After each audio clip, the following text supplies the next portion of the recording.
A crowded campus courtyard. Students gathered for what was supposed to be another heated debate.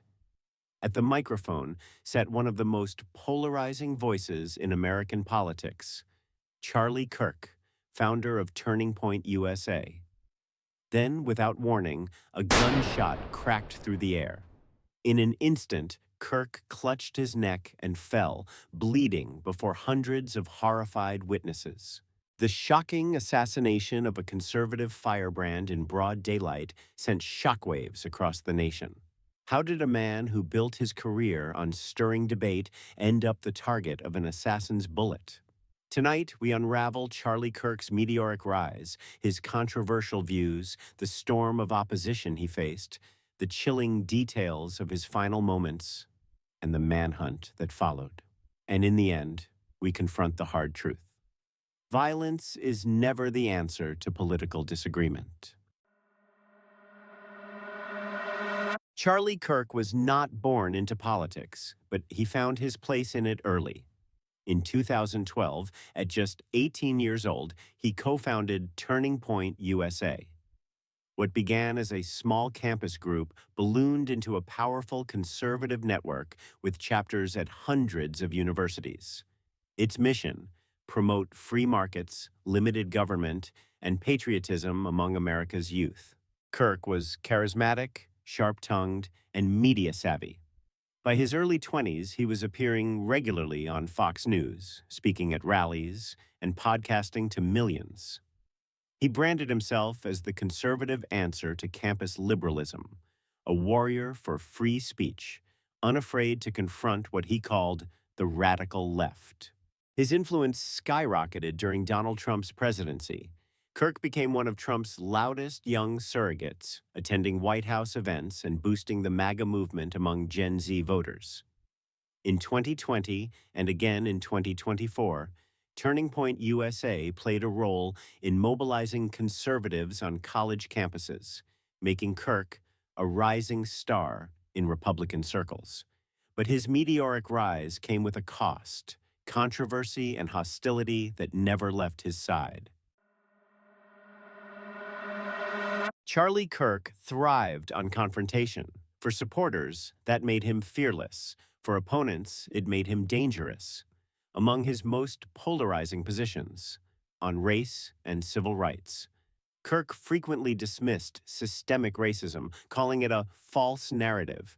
He argued that white Americans were more often victims of racial violence, a claim that critics blasted as misleading. He also clashed openly with the Black Lives Matter movement, once suggesting the civil rights era had gone too far in reshaping American society.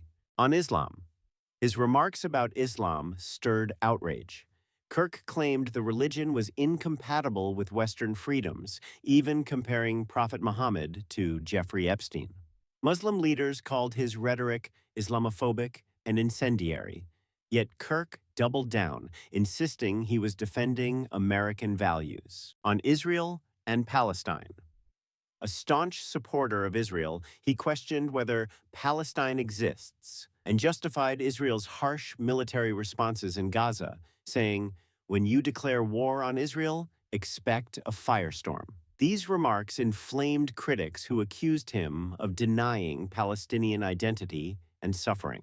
On guns, Kirk was uncompromising in his defense of gun rights. After a series of mass shootings, he told one audience that it was worth it if some people died each year as the price of keeping the Second Amendment intact. He argued that armed guards in schools, not restrictions, were the solution. On women and abortion, Kirk promoted traditional gender roles and opposed abortion under almost all circumstances. In a debate, he said even if his own daughter were raped at age 10, he would not allow her to end the pregnancy. The comment drew fierce condemnation, but also cemented his image as a hardline conservative. Each stance drew protests, threats, and controversy, yet Kirk leaned into it. He thrived on fiery debates with students at his events, often live streaming them to millions of followers. His message was clear: he would not back down. But that relentless posture and the enemies it created put a target on his back.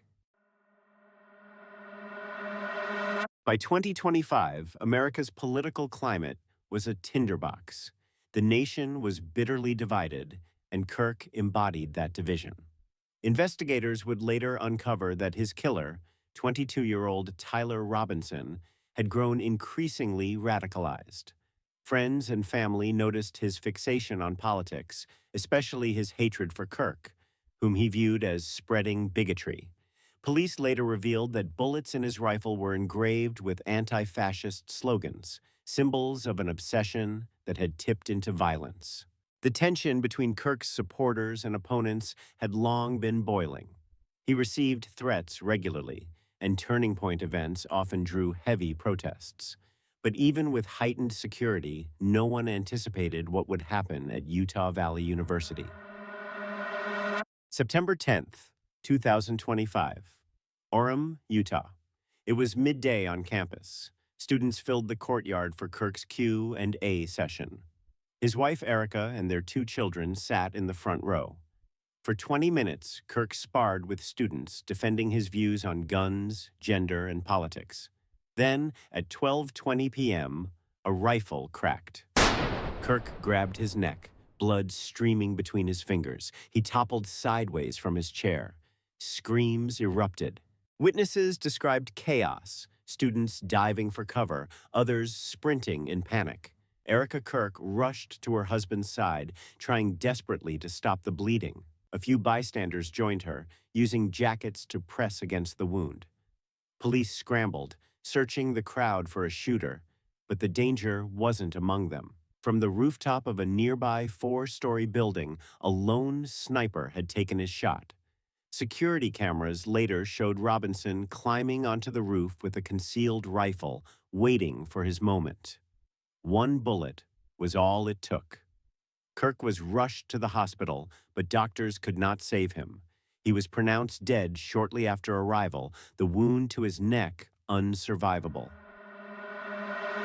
As news spread, panic gripped the community. Utah Valley University went into lockdown. Residents were warned of an armed fugitive at large. Investigators quickly pieced together Robinson's escape. After firing, he sprinted across the rooftop, leapt down to a lower level, and disappeared into nearby woods. On the roof, police found a spent casing and signs of where he had lain in wait. By evening, surveillance footage gave them their suspect, a young man with a backpack and cap.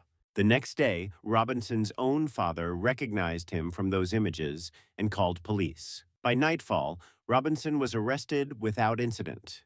He had acted alone.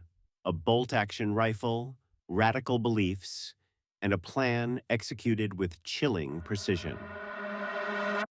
The assassination stunned the nation. Leaders from both parties condemned the act.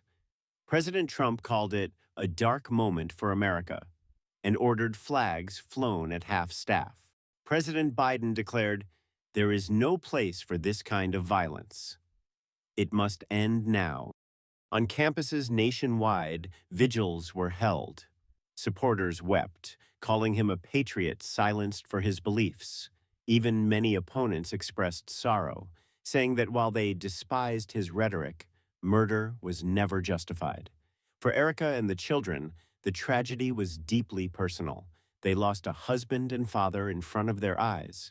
For America, it was another reminder of how volatile the political climate had become.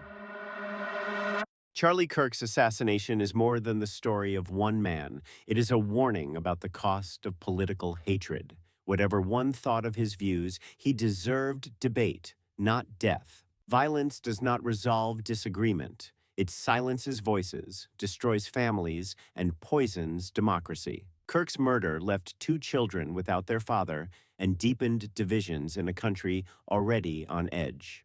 The lesson is clear. We must confront ideas with words, not weapons.